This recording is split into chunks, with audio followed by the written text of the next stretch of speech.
Welcome to the Unitarian Universalist Congregation of Danbury. My name is Peter Horton, and my wife Lisa and I have been members at UU Danbury for 5 years, this time around. We were also members of this congregation nearly 30 years ago before we moved to New York State. We raised both our kids as UUs successfully navigating, visiting neighboring religious communities, discussions about condoms during AL, and driving both our kids to youth cons around the New York metro area. I'm a trustee at large on the Board of Trustees, and I'm serving my 3rd year. I'm also UU Danbury's stewardship lead, which I'm starting my 2nd year and promise that I'll also do year 3. I'm a member in waiting for the UU Danbury Choir. I'm part of the Manly Men's Coffee Group that meets once a month. And for the 2nd year, I will be the host and auctioneer of our upcoming live auction. Seems like a lot when I just read through that list, but what it has meant to me and what sustains me is community, this spiritual community. And what I've come to appreciate is that a community survives when it recognizes its shared values. UU Danbury is a community where I don't have to keep in check my intellectual and spiritual values. There's an acceptance that comes with just walking through our doors, virtually or otherwise. Thank you all for welcoming me.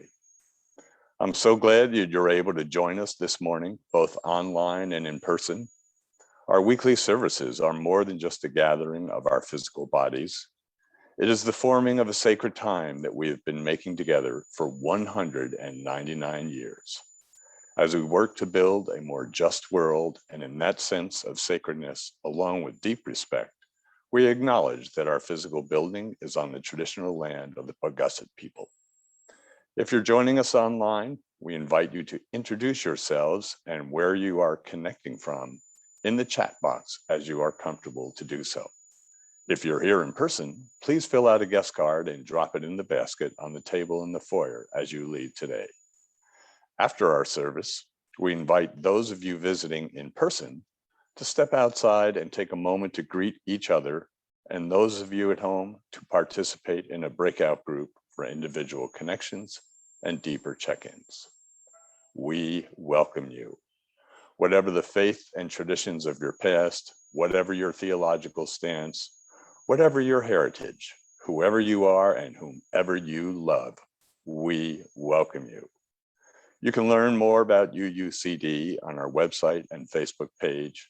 We encourage you to share our Facebook page and reach out to others who may feel isolated and might benefit from the spiritual connection with our loving community. And now for a couple of announcements. Pathway to Membership class is returning on Friday, October 29th with the Rev. Kathleen. You can sign up for that class by contacting Bruni Edwards. Bruni's contact information is in today's order of service. And starting tonight, you can start to buy tickets to It's Showtime, our yearly auction.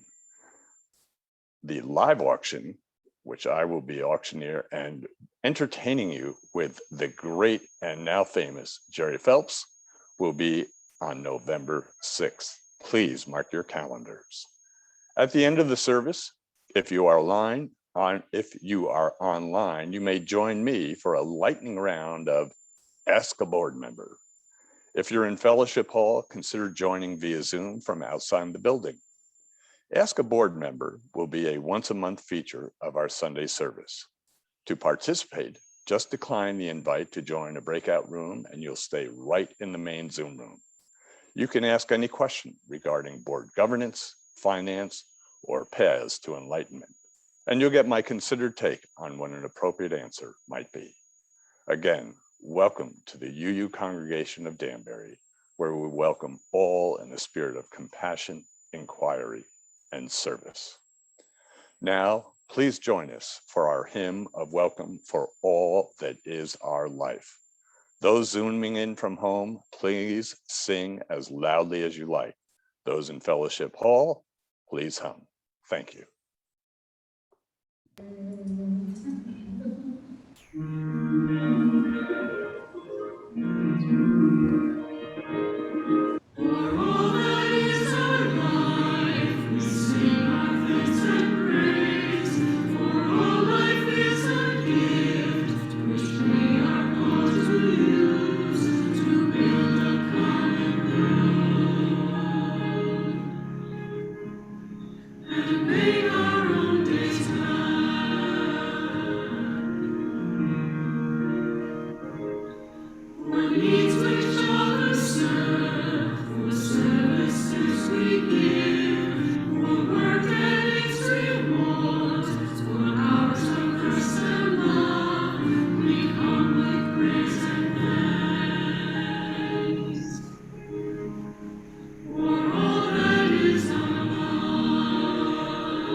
This is a holy place, a sacred place where the visions dwell, where the dreaming of a race began. Someone's God has stepped here, slept here, knelt here, dwelt here, spoken here of life, of death, of holy things. So when you come here, come softly, walk softly. Be mindful of those dreams. This place is a sacred place. I invite Nancy Herschatter to come, light our chalice, and lead us in our words of affirmation, which you will see on the screen. Love is the spirit of this congregation, and justice is its light.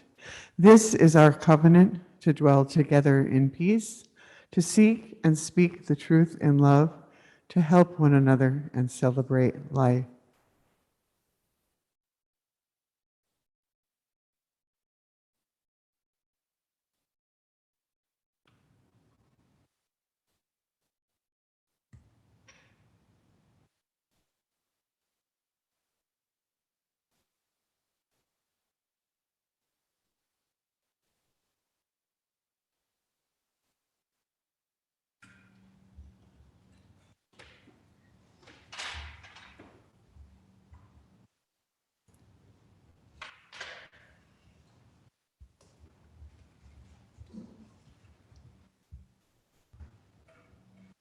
Good morning.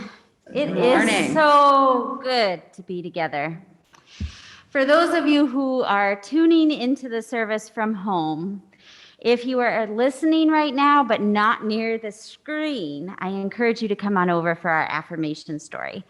And while you're coming over, let me remind families with children and teens of two things. First, that the children and teens meet at 11:30 for religious education. And second, that by 11:30 today, I also need all RSVPs for pumpkin carving and trunk or treat. It is final call. It's time for our children's affirmation, and I want to acknowledge that the children's affirmation hand motions that I have been using for the last 19 months with you may be a little different than the ones you used before the pandemic. My hand motions may be a little more accessible in terms of motor coordination, but you may use the ones that you're most familiar with if you're attached to them. Let's begin. We are Unitarian Universalists. We are people with open minds, loving hearts, and helping hands. We care for the earth and each other.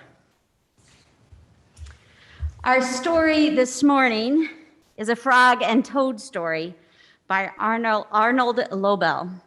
It is called Spring. Frog ran up the path to Toad's house. He knocked on the front door.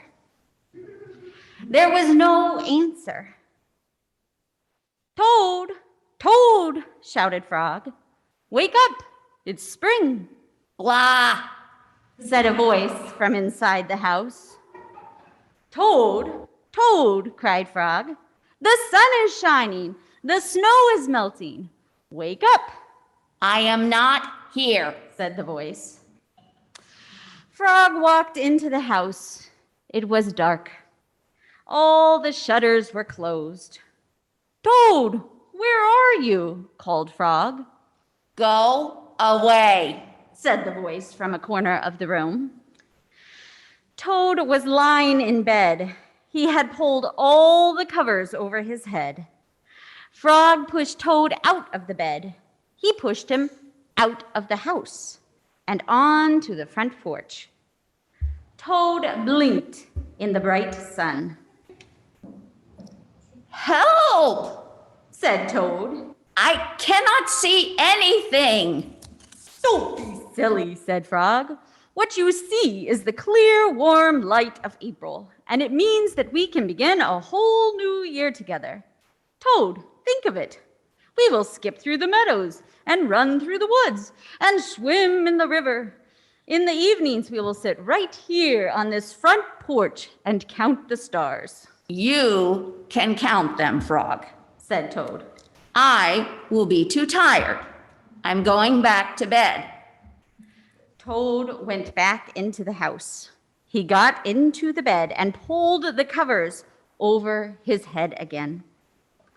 But Toad, cried Frog, you will miss all the fun, Listen, Frog. said Toad. How long have I been asleep? You have been asleep since November, said Frog. Well, then, Said Toad. a little more sleep will not hurt me. Come back again and wake me up about May. Good night, Frog.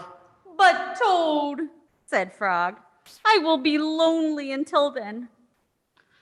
Toad did not answer. He had fallen asleep. Frog looked at Toad's calendar.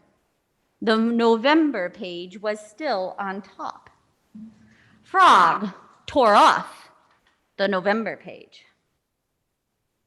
He tore off the December page, and the January page, and the February page, and the March page. He came to the April page. Frog tore off the April page too. Then Frog ran back to Toad's bed. Toad, Toad, wake up. It's May now, What? said Toad. Can it be May so soon? Yes, said Frog. Look at your calendar. Toad looked at the calendar. The May page was on top, Why, it is May. said Toad as he climbed out of bed. Then he and Frog ran outside to see how the world was looking in the spring.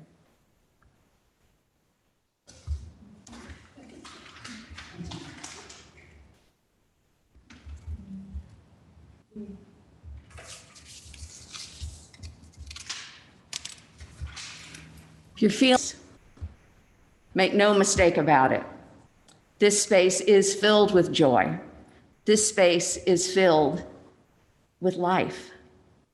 So I encourage you to sit in a moment of silence, looking at your own heart.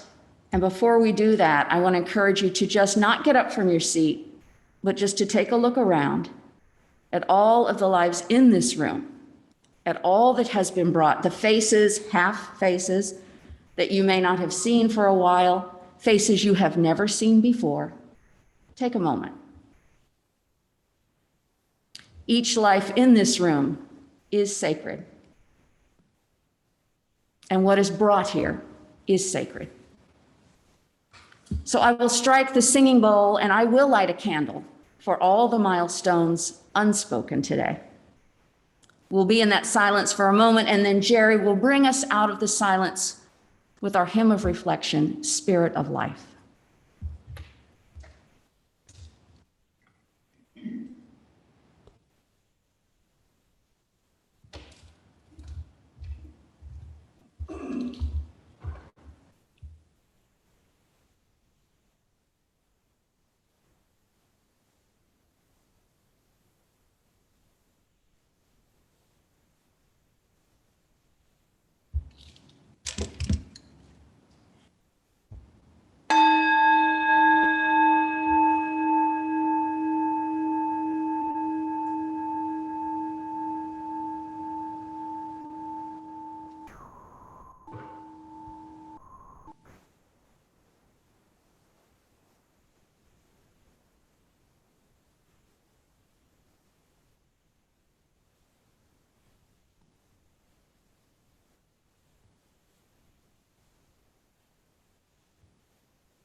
come to me, come to me.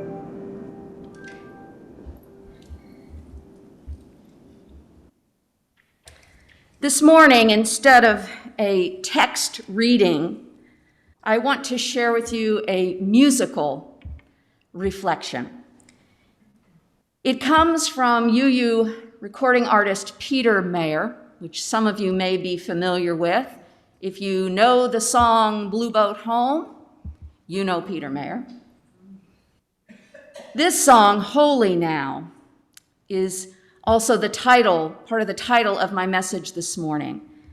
And there just was no other reading more apropos than the lyrics to his song. And why read them when you can hear them sung and you can hear it played? So I encourage you to watch, hear the lyrics, see the lyrics, look at the beauty and the sacredness. Holy Now.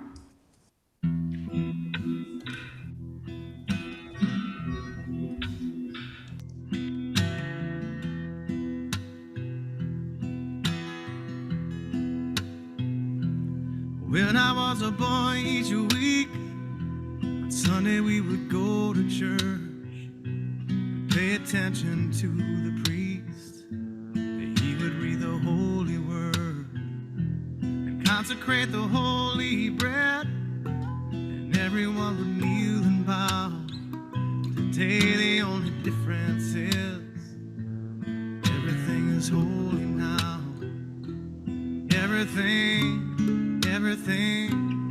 Everything is holy now.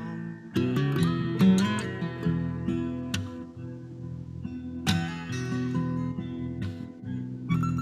when I was in Sunday school, we would learn about the time Moses split the sea in two, and Jesus made the water wine. And I remember feeling sad. Miracles don't happen still. Now I can't keep track, 'cause everything's a miracle.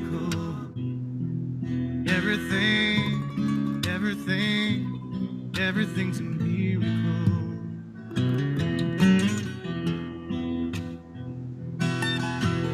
Wine from water is not so small.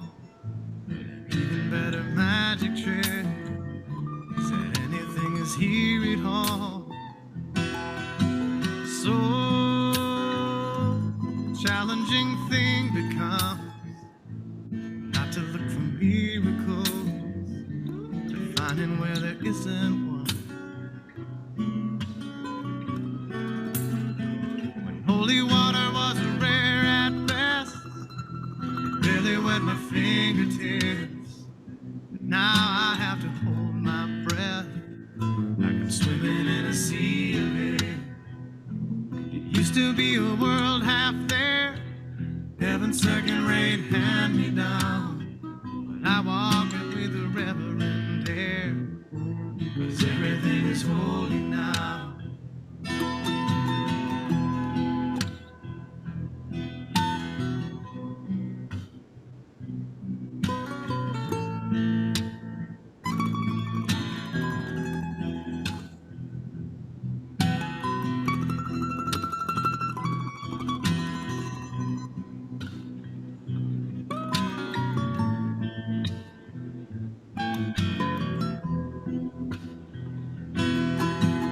Read a questioning child's face, say it's not a testament. That'd be very hard to say. See another new morning come, say it's not a sacrament. I tell you that it can't be done.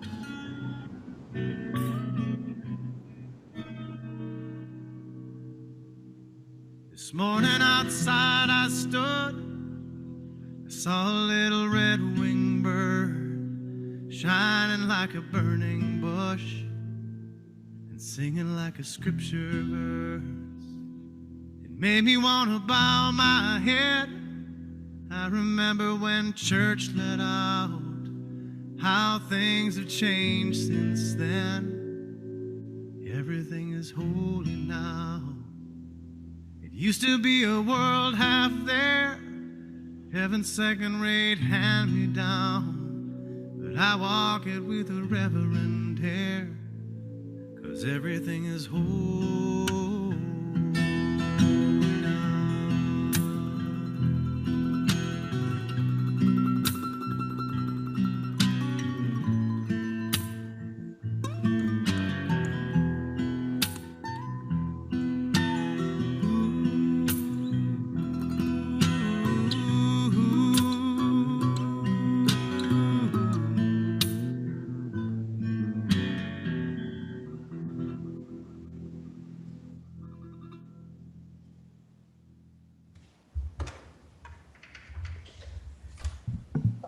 It is now time for our congregational offering. If you're here with us for the first time, your presence is your gift to us. Online members, please express your generosity by clicking the link posted in the chat to make a donation or a pledge. While not everyone is here in our sacred space, our operating expenses are remaining the same. Please consider using the Simple Give barcode or link, or feel free to mail a check to UUCD 24, Clapboard Ridge Road, Danbury. For those of you here in the fellowship hall, there will be someone at the door to accept offerings as you leave our service today. Please join me in the congregational response. In the spirit of compassion and service, we dedicate these, our offerings.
I heard some beautiful humming going on there.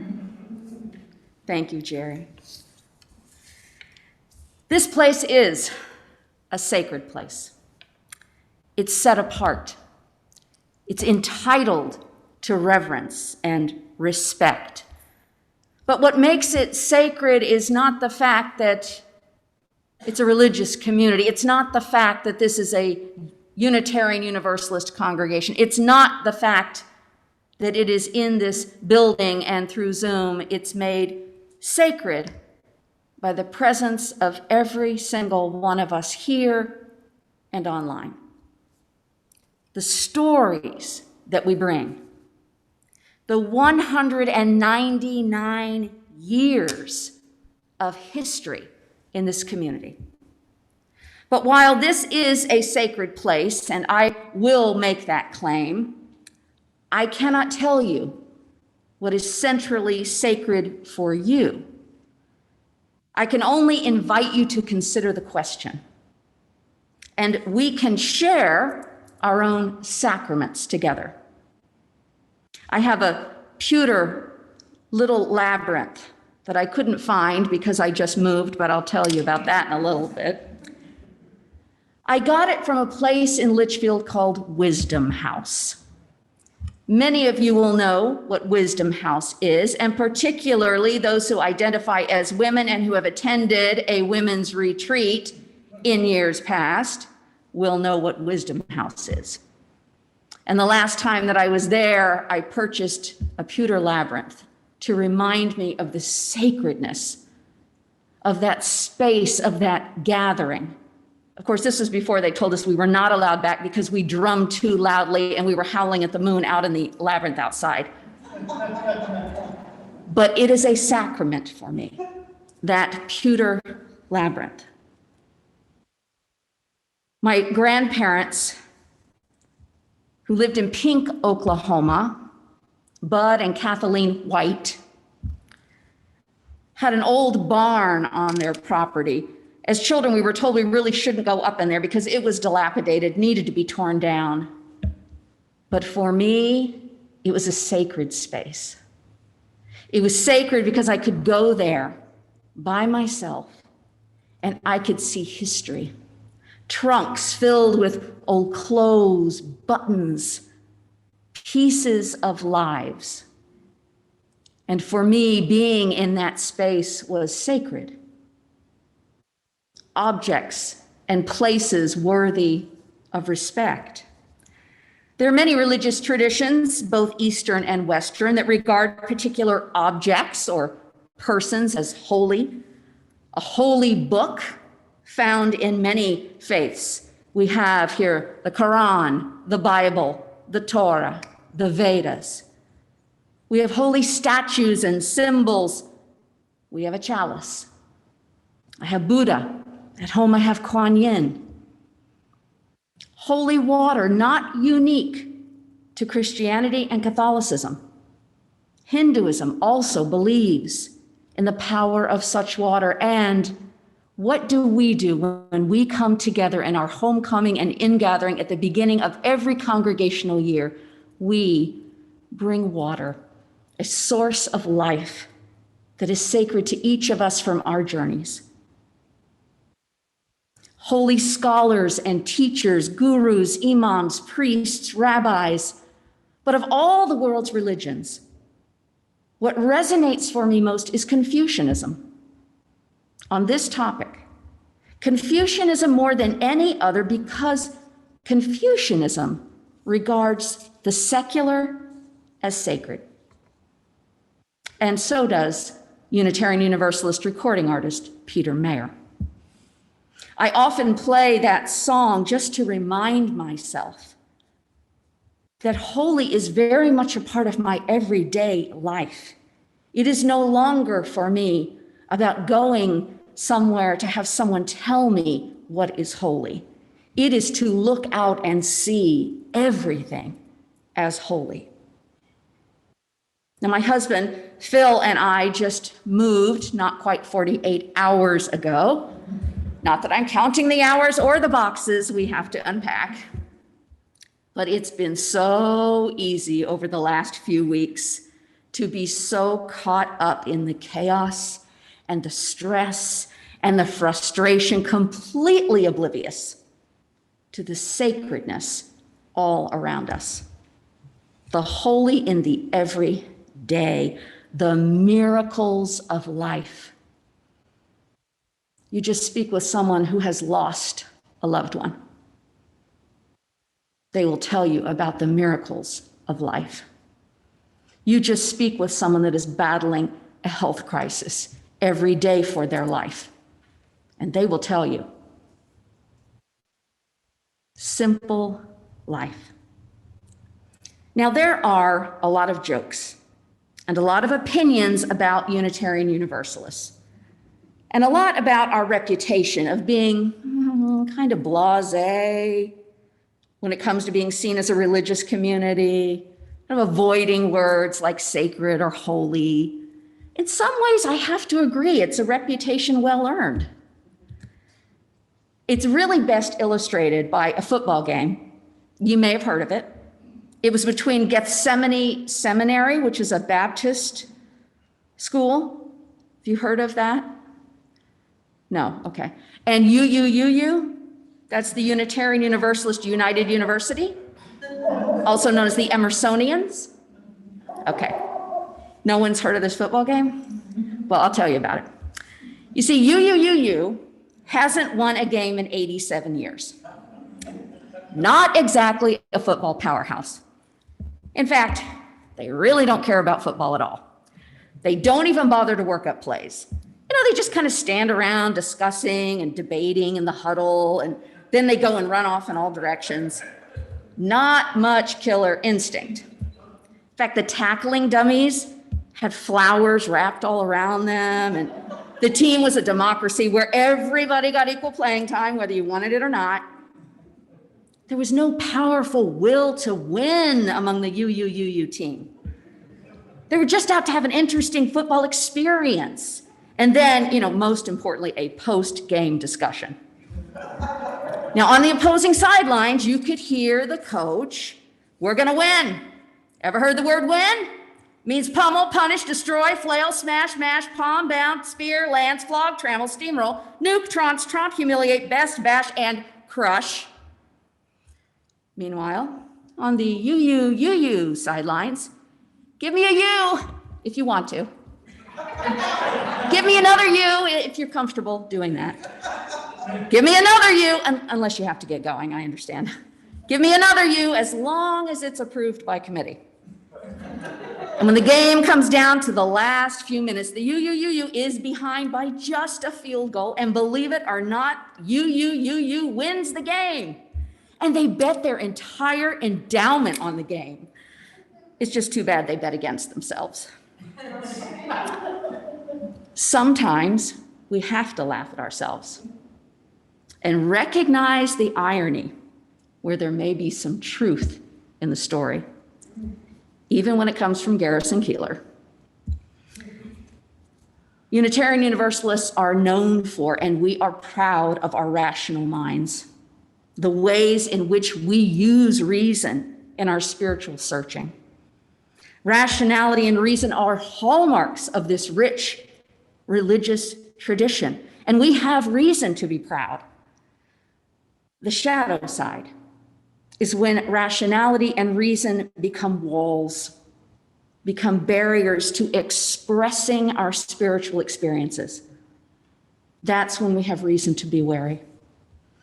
I'm not asking us to abandon reason, but I am asking us to not reserve our idea of what is sacred or what is holy for other faiths, for other worlds, for special holidays, for Sundays, for religious activities. There is no need to dismiss the word sacred or the idea that reasonable people experience sacredness. We have only to allow ourselves to see the sacred in our everyday lives. Read a questioning child's face. Say it's not a testament. I tell you that it can't be done.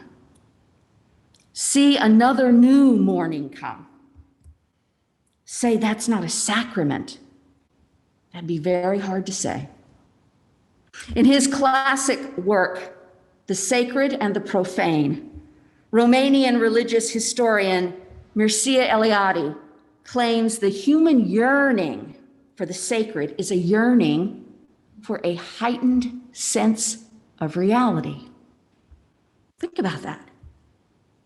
The human yearning for the sacred is a yearning for a heightened sense of reality.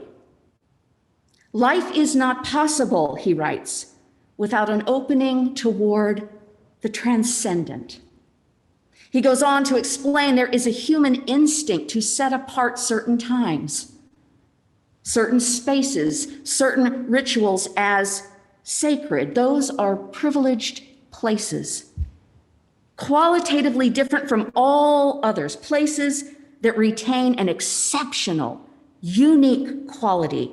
Those are the holy places of each of our private universes. And the world is filled with them. We all have them.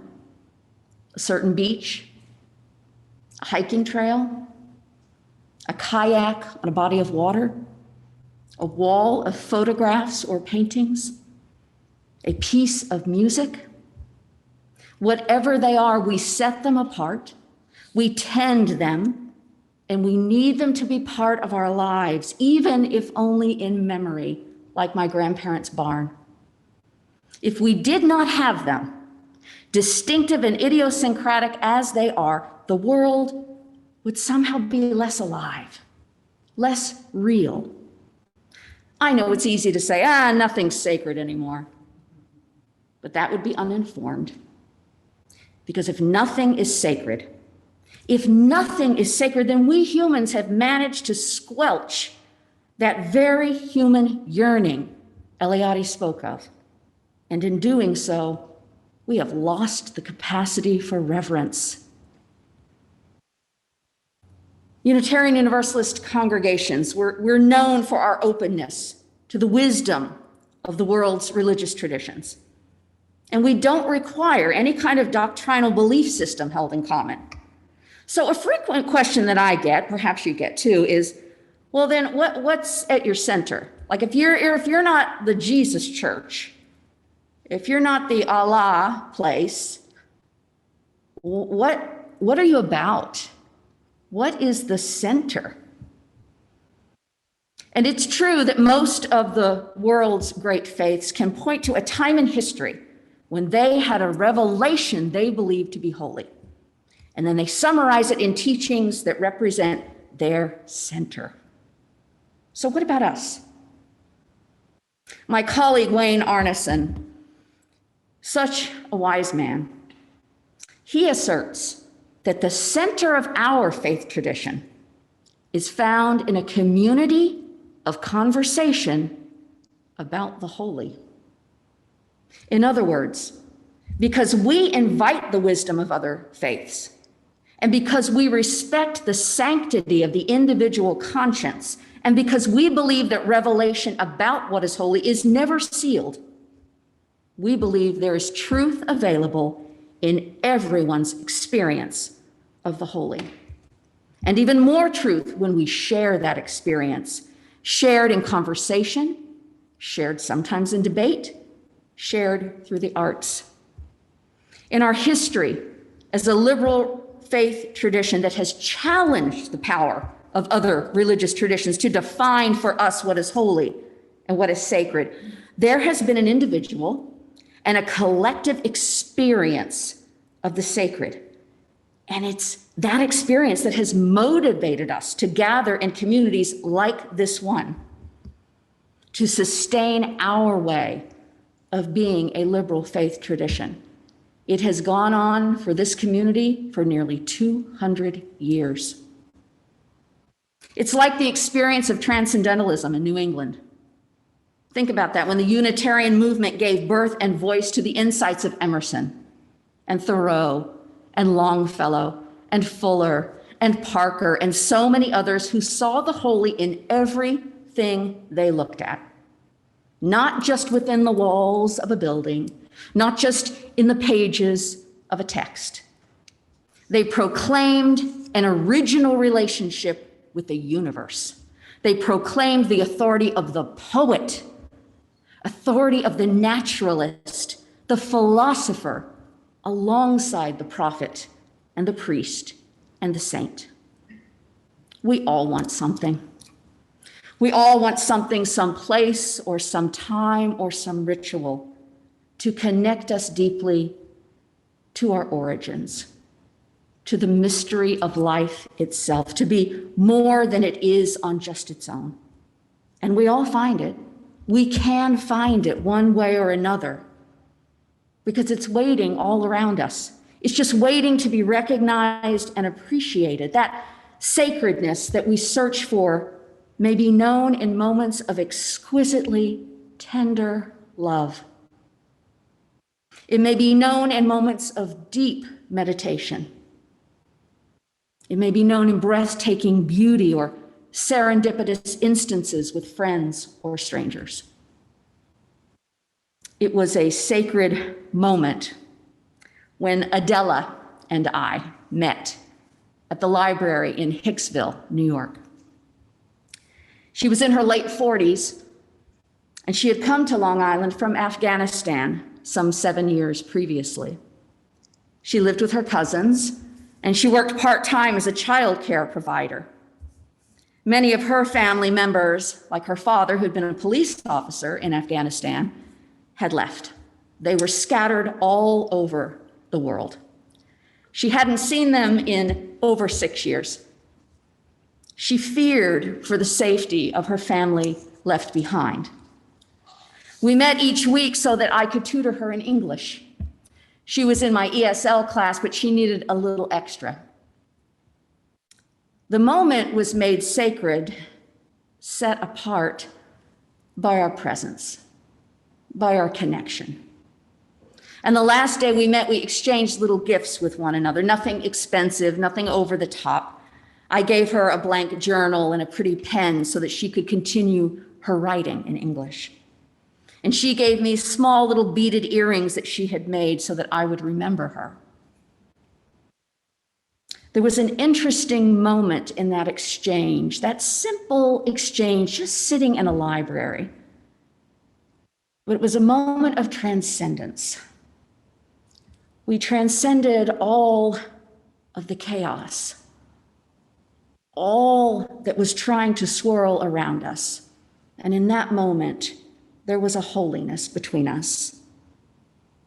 It may seem like just a simple, ordinary act of teacher and student exchanging little trinkets of gratitude, but it was a spiritual experience for me. It was in every way holy because it was deserving of deep respect. I tried to reach out to Adela just a few weeks ago when US troops left her home country, and so many people were trying to flee. I wondered about her family that was still there. Her email bounced back, so I really don't know where Adela is at this time. But I do know that the more willing we are to see the sacred in our everyday lives, the more our energies will be focused, the more our hearts will open. We will have the capacity to be more forgiving. And the reality of our connectedness to one another, to all of life, will be felt more deeply. We can contrast those voices of cynicism and the voices of despair. You've heard them, right? Constant. We can contrast those. We can do it with an awareness of the sacred. We do that when we remember to be aware of our frustration, be aware of our anger, and not let it manage us. We do that when we remember to notice and honor beauty in all of its forms. When we remember to tell the people we love that we love them. As a Unitarian Universalist congregation, we exist, I firmly believe, we exist to help people seek the sacred and serve the world in a community of love. I'd like to say that one more time. As a Unitarian Universalist congregation, we exist to help people seek the sacred and serve the world in a community of love. Let's not pull our covers over our head like Toad. Let's wake up to the spring of everyday life. Even while the leaves are falling, even as the temperatures begin to drop, let's be the frog. Let's be the frog that encourages Toad to see all of the beauty, all of the possibilities, all of the sacredness right in front of us. May we see our everyday encounters as sacred. May we see our social justice work as sacred. May we shift our perspective on life away from the culturally conditioned commercialism that tells us when the holy days are, how best to celebrate them, and even how best to decorate for them. May our recognition of life itself as sacred transform our relationships, transform our good works, knowing here and feeling here the truth of Peter Mayer's song. This morning, outside I stood, saw a little red-winged bird shining like a burning bush, singing like a scripture verse. It made me want to bow my head because everything is holy now. So may this beloved community, loved by all of us, be a place that welcomes searching and sharing and serving in uncertain times, in triumphant times, today, and in all the days to come. May it be so.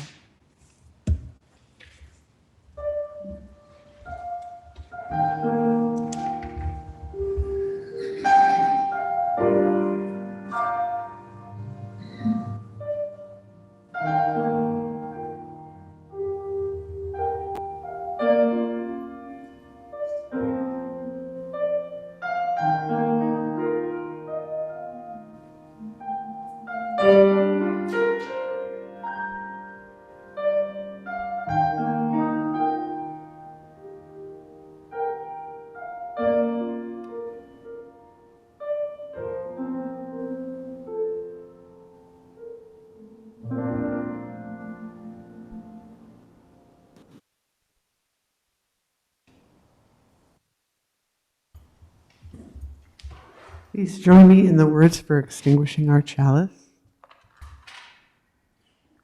We extinguish this flame, but not the light of truth, the warmth of community, or the fire of commitment. These we carry in our hearts and out into the world until we are together again.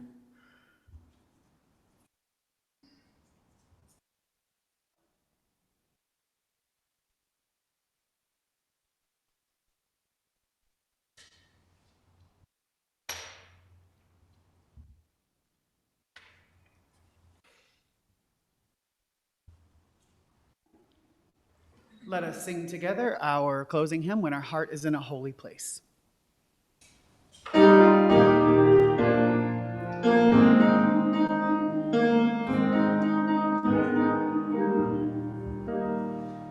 heart is in a holy place, in a holy place. We are blessed with love and amazing grace, is in a holy place. When we trust the wisdom in each of us, every color, every creed and kind, and we see our faces in each other's eyes, in a holy place. When our heart is in a holy place, is in a holy place. We are blessed with love and amazing grace, is in a holy place. When we tell our story from deep inside, and we listen with a loving mind, and we hear our voices in each other's words, is in a holy place. When our heart is in a holy place, when our heart is in a holy place, we are blessed with love and amazing grace, when our heart is in a holy place. When we share the silence of sacred space, and the God of our heart stirs within, and we feel the power of each other's faith, is in a holy place. When our heart is in a holy place, is in a holy place. We are blessed with love